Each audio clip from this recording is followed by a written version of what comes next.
Hello everyone and welcome back to Stir the Coco. If you're new here, bienvenidos. That is welcome in Spanish. I'm your host, Posh Teacher. Our show is about anything and everything that makes your coco, your brain, feel fantabulous. Follow us on YouTube on Stir the Coco with myself, Posh Teacher, and here at BCTV. Before we begin, I would like to give an hola shout out to Juan, my 82-year-old young student. You are incredible, Juan. He read The Alchemist in Spanish. We are calling this show Better Spine, Better Brain Function. Your brain is under attack. Disorders like depression, anxiety, headaches, ADHD, memory loss, epilepsy, dementia, and other neurological disorders are more prevalent than ever before. The brain is the master control system for the entire body. It sends and receives a complicated frequency of signals within the body that dictate the function of the body. When there is an interference in this neurological feedback loop, it alters the environment the brain perceives itself to be in, which changes the adaptation process the brain arranges throughout the body. Compared with other disease areas, central nervous system disorders have had the highest failure rate for new medications in advanced clinical trials. But hope is not lost. The purpose of routine chiropractic care is to reduce stress on the nervous system. Spinal adjustments can lessen mental decline by bringing about positive neuroplasticity. A study conducted by the International Research in Philosophy Symposium discovered that chiropractic adjustments result in significant and almost immediate improvement in all areas of brain function. Conducted over a 3-year period with 100 volunteers, the study used post-EEG scans to measure changes in brain wave patterns. Patients who underwent regular adjustments saw a notable increase in alpha brain wave patterns, which are associated with health, healing, and relaxation. A more relaxed brain allows for more efficient thought life and stronger short-term and long-term memory. We've all heard the term brain fog, right? What do you think happens to the brain when you don't move regularly? What happens when you sit 8 to 12 hours a day? Your joints seize up over time. Your bones don't move as well and become misaligned. Tension in the nerves and muscles develop. The nerve signals from your joints don't travel to the brain as well. When the brain is functioning better, the body will definitely follow. Having a mobile and aligned spine and healthy, robust nerve signals flowing in and out of your brain are vital to your health. A study conducted by the Spinal Research Foundation and published in the Journal of Neuroplasticity shows that chiropractor spinal adjustments significantly increase activity in the brain's prefrontal cortex, the area where higher learning and cognition happen. The study was conducted in January 2016 in a lab of an independent medical professor from Aalborg University Hospital in Denmark, where his bioengineer collected and analyzed the data. Chiropractors have long observed a wide variety of changes in the people under their care following adjustments, with patients reporting that they feel better or focus better, and those who notice improvements in movement and coordination.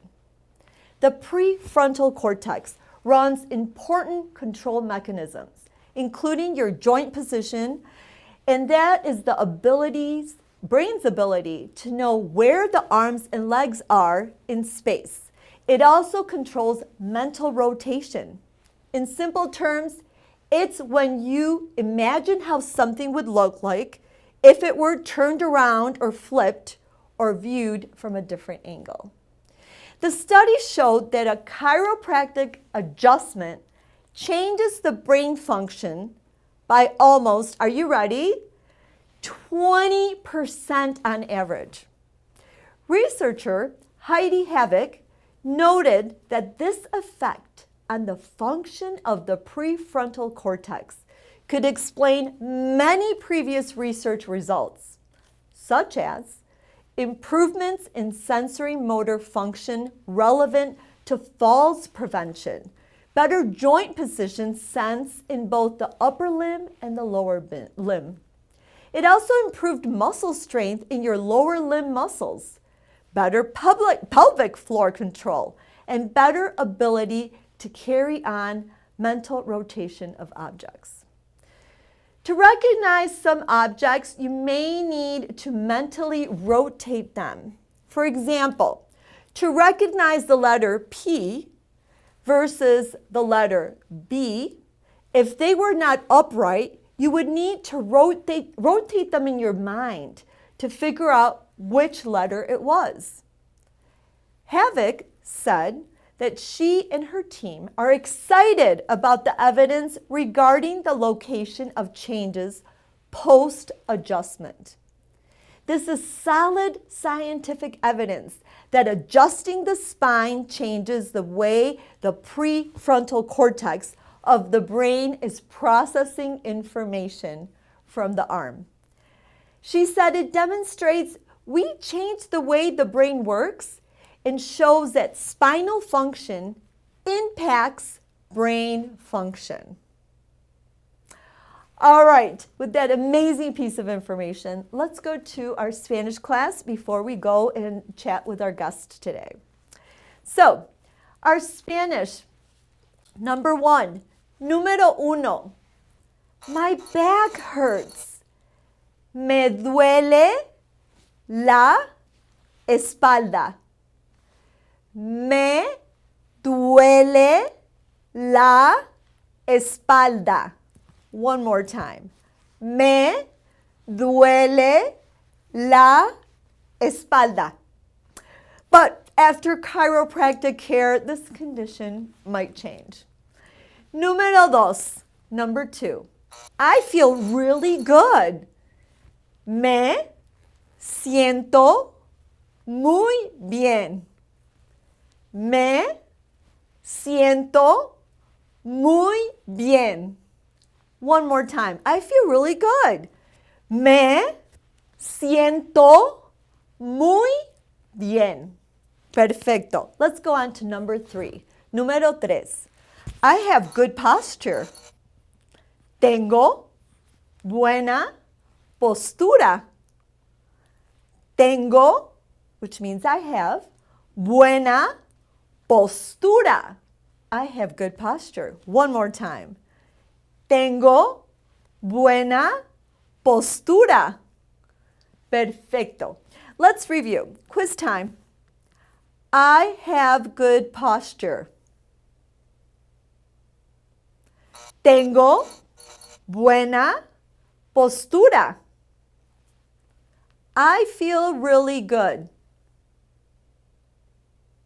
Me siento muy bien. Last one for our quiz. I have a backache. Me duele la espalda. I hope you got all these right. Muy bien. We are off to our interview with Dr. Mintz. Yeah, I know. Wait, yeah, you just look at that. It's so sad.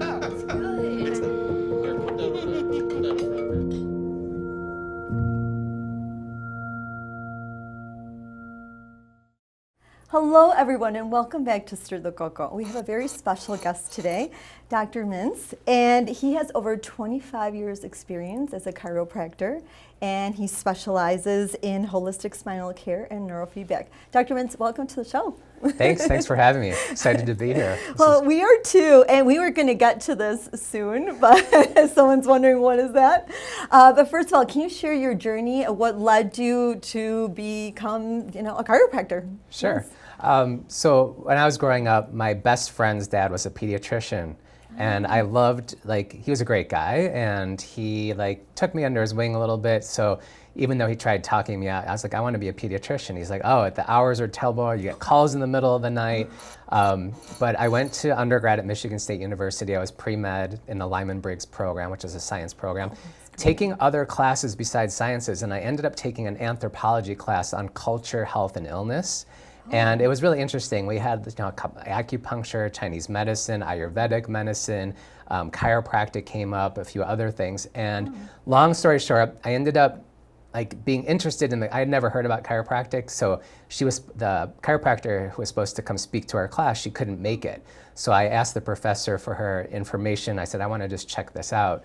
So I ended up going to her office, and she wasn't too far from campus, and spent some time with her. And it sounded, the more I learned about it, the more interested I became in it. And then I went to back then we didn't have the internet.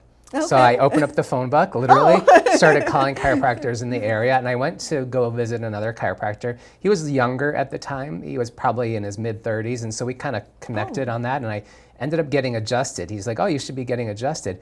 Within a few months, and I played, as we talked, I played tennis. Yes, I played baseball, soccer growing up, and I had a lot of sports injuries, mostly shoulder, neck stuff.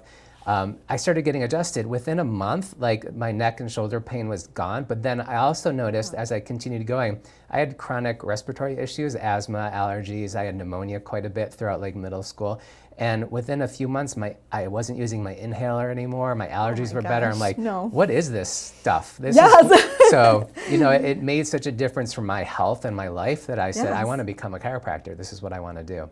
So. Okay, what an amazing story. Right, yeah. And you experienced it, Yeah, I did. And to me, it was honestly, it was a little bit voodoo-ish. He was like, what are you doing? So, but as we'll talk more, the nervous system and the brain control everything from your breathing to your digestion to body chemistry, everything. So. Oh, we're excited to hear all that. And actually, let's start with your neurofeedback program. Right. Explain to our viewers, what is it and what are the benefits? Because that sounds kind of complex. Yeah, so neurofeedback's been around for quite some time, the 1950s is really when it started being developed. But neurofeedback, it's a brain-based brain training program, and it's based on something. Are you familiar with neuroplasticity? We are, because we do a little Spanish section in the beginning of these shows. Oh, okay. We always talk about how it's good for neuroplasticity. Yeah, so it's brain training. It's creating new neural pathways for the brain. So I see a lot of people, kids and adults, with things like attention and focus issues like ADHD, anxiety, depression, which unfortunately since COVID, I've seen more and more kids coming in and adults too with anxiety, depression from being, isolated and just the stress of going through that. I got into neurofeedback myself because I was having a really hard time, not so much falling asleep, but staying asleep. I had insomnia, and I would wake up in the middle of the night and my brain would be going a million miles an hour and I couldn't turn it off. So a colleague of mine told me about neurofeedback, but essentially it's training the brain to go back into a balanced, regulated state so that the brain can create these new pathways and develop the ability to, I call it chill. The brain can actually relax and regulate. So no matter what the condition is, neurofeedback helps the brain to regulate better, it helps balance the brain.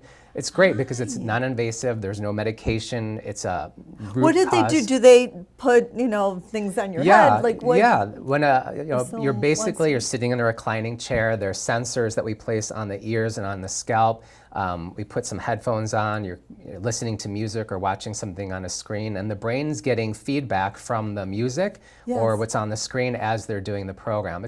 Sessions are about a half an hour, and it's a very relaxing experience. People get up off after a session, they just feel more relaxed, they can focus better, they can sleep better, handle stress better. It's a really holistic approach to helping the brain to do what it's supposed to do. So people can come and have this done, like you said, because they have sleep issues. Can it also be for anxiety or for our older folks, struggle a lot with memory issues? Yeah. Does it also help with those kind of things? Yeah, it can definitely help with like cognitive decline, with It you know, does. not so much Alzheimer's, but like cognitive decline, memory, dementia, and you mentioned anxiety, depression, a lot of mental health and behavioral challenges as well. It's very effective for that too.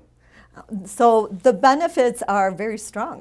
Yes, they are. Yeah. And- I always joke around, the only drawback to neurofeedback is it's not a quick fix. You know, Tell us about it. So what after, obviously several sessions, but Yes. people do see changes, like you Yeah, said. yeah. They It's a eventually- gradual process. I mean, sometimes people notice changes within the first few sessions. Sometimes it takes a little bit longer than that. But, it's a training program, like learning a language, right? You mentioned like Spanish. So Exactly. Spanish doesn't come overnight, but after months of practicing, if you practice a few times a week and you get good after a while, you can speak a new language. And I actually use that as an analogy. It's like going to the gym, or it's like Yes. learning a language. It's a training program that over the course of, it could be any from 1 to 3 to 6 months that someone goes through a program, but they have that strategy by the time they've completed the program. So yeah, I wish it was a quick fix, but No, but Yeah. so tell us about how it helped you with your sleep. So the Yeah. program was curated for having sleep issues, is that right. correct? Yeah. So there's very simply, there's 4 main brainwave patterns: delta brainwaves,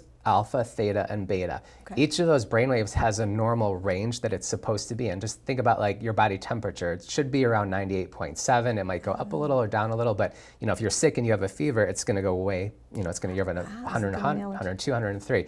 So those brainwaves can get dysregulated due to stress, and it could be chemical stress, physical stress, emotional, mental stress. So essentially what we're doing is helping bring those brainwaves back into balance during the program. Yeah. Okay, that totally makes sense. So can I add to this? Maybe it's off topic, but you know how people say you should listen to 40 hertz music, the brainwave? There's different frequencies. Yeah, tell us about that. Is that true, or is that just No, there's fluff? actually studies that have been, for real. There are Yeah. certain frequencies of music that Yes. help the brain to chill, to help the brain relax. So like, do you ever meditate? Yes, Yeah, yes. so you're tapping into those brainwave patterns naturally. I mean, sure, you can go online and put in like 58 frequency hertz music or something for sleep, and there's definitely science behind these. There's research studies behind frequency of music. But part of what I incorporated into the program is like it is a listening component to it. So yeah, when the brain's getting trained, you're accessing certain Certain frequencies. frequencies. Yeah. Phenomenal. Yeah. So it does help regulate the nervous system, chiropractic care, right? I mean, Yeah, so I how was does- trained traditionally as a chiropractor. Like I learned the traditional chiropractic techniques, which most people are familiar with, but I've done a lot of additional training and got certified over the last probably 15 years or so, and more like brain-based and nervous system-based chiropractic. Okay. So my joke is I don't do crack. A lot of people are afraid of chiropractors because they Yes. don't want to get that done. And I always joke around. I tell people that what I do is very gentle, but it's more neurological based. We're tonal chiropractic. It's based on tone and vibration, like the nervous system and energy systems of the body. So I tell people, like, if you're scared of chiropractic, like I cater to the people who are afraid to get that crack. I hate to use that word, but No. it's a very gentle light force approach. And it's nervous system based, neurologically based chiropractic. Yeah. So is it true, if you have, based on your posture, can it help your cognitive performance? Is there a connection? with Yeah, that? absolutely. I mean, think about it like this. When we're under a lot of stress, what do we tend to do with our posture? What do you think? Slouch. You got it right away. So I'm going to exaggerate, but we tend to do it. We clench our jaw, so tension in Yes, the jaw. mouth guard. Right, Yes. TMJ and headaches. Yes. We crank our head forward. We round our shoulders forward, which restricts our breathing. So people who don't breathe, we need to breathe fully. So that restricts your breathing. It affects your organ system. So every single physiological function of the body is regulated and moderated by your nervous system and your postural patterns. So have you heard of defense posture or stress posture before? No, please tell us. Yeah. We want to learn. So like when we're a lot of stress, we have our different aspects of our nervous system. There's our parasympathetic and sympathetic nervous system, without getting too deep into the science. Okay, no, that's but good. our body goes into stress mode when we experience a stressful event. It could be like dealing with a fight or an injury or an accident or something, and we go into protection mode. Short term, our body innately is doing that, and it's brilliant for doing that. It's to protect us from anything else. So we go into that protection mode. Long term, to stay in that is not such a great thing. So we go into that stress posture. I mean, you probably see people walking around with their head forward, shoulders up to the ears. They're kind of like, you know, you can just see the tension in their body. And we call that stress posture or defensive posture. So one of the techniques that I do that I was trained in and got certified, it helps take the nervous system out of that defensive stress mode into a place of like ease and peace and alignment. So people notice changes in their posture and their breathing, their digestion, their mood. So yeah, it's Even all their connected. digestion, so it's all connected, right? I mean, think Yes. about it. Like what organ controls everything? well. Your brain, I would say your right? brain. Yeah, Your I mean, coco. your coco. It's the coco. So that's why. I mean, it's amazing that you know the name of this program because that's. I mean, your coco that controls everything that we do, everything, and posture is directly connected to that. Tell us how we should be, standing. What kind of posture? Like I heard in the Army, they say go like this. I mean, is there a quick like, oh, I gotta check my posture? Yeah, well, I mean, should we be ideally your doing? head is centered over your shoulders, so your head's not forward. Your shoulders are slightly relaxed and back instead of being rounded forward. And your head, your shoulders, and your hip bone should be, if you look from the side, should be aligned. There should be like a nice straight line going. Most people walk around with their head like 3-4 inches in front of them, their Yes. shoulders forward. Yeah, so. So actually, that probably leads to our spinal alignment. Yes, this is our spine. Please, it kind of looked like an elephant to me on the side of the ears. Yeah, I can joke around like. Yeah, tell us some funny No. things. That So, this is a plastic model of a spine. This is your skull, right? So your brain sits up there, and connected to the brain is your spinal cord. Spinal cord goes all the way down to your tailbone, your sacrum area. These yellow guys, these are nerves that pass out, and these nerves control and coordinate. There's trillions of messages going between the brain, the nervous system, out the nerves to all the organs. Every cell, tissue, and organ has nerve supply to it. So in my type of chiropractic, instead of like forcefully pushing the bone back into place to correct anything that's out, I do very gentle contacts, almost like some people call it like acupressure, but it's really not, in specific areas to help that area of the nervous system get connected back to the brain so the body can release. And so it's a very gentle approach, but this is what the human spine looks like, and we're just helping the nervous system function optimally so that not only someone can feel great, but their body functions optimally. So if it's misaligned, could it affect, like you said, cognitive function? Yeah, absolutely. Yeah, absolutely. Especially the upper cervical, the upper neck area. This is a Houston control for everything else. So we talk a lot about the brain-body, mind-body connection, right? Yes. We can't really separate the mind from the body because it's all connected. But this area especially is very important because if anything shifts from its normal structural alignment, or if there's, we call it neurostructural shift, where there's tension on the nerves or the tissue surrounding the nerves, that is like static on the line. So imagine me talking to you on my cell phone, like that's what it's like when the brain has that neurological tension. So for our older folks, if you're in your 70s or in 80s, is it realistic that they could still have positive, realistic changes if they got aligned? Yeah, absolutely. What I mean, kind of obviously, things? the younger you are, the more the body's adaptive to what's gone on. But the more stress we've accumulated over the years, the more it takes to help retrain that. But I've had a lot of patients in their 70s and 80s, and they've seen some good changes. Can you share do you have any personal patient stories that they've gone through a change completely? Yeah, just recently I had a patient. She's been going through a lot of stress in her life. She carries a lot of tension in her neck and shoulders, and she has what's called that carpal tunnel, where there's like tingling and numbness in her hand. She works as a legal secretary, and she was experiencing a lot of like neck and shoulder pain, but also headaches as well, like tension headaches. So she's been coming in for I think she started about a month ago. So we've done like a half a dozen visits or so, and she's already noticing like the numbness is gone, her headaches, the frequency is still there, but the severity has decreased already. So she's already, and her neck pain is pretty much gone as well. So, and that's within a month of coming in. So that's just an example of a patient, yeah. So should someone make it a routine to go to the chiropractor? Should that be on our list, like we go to the dentist or anything else? Should we put that on our list? Well, everyone has their different philosophies as far as their health is concerned, and I educate people, like, your spine is your lifeline, and you have to take care of that. And again, like, you brush your teeth every day, but your teeth don't hurt you.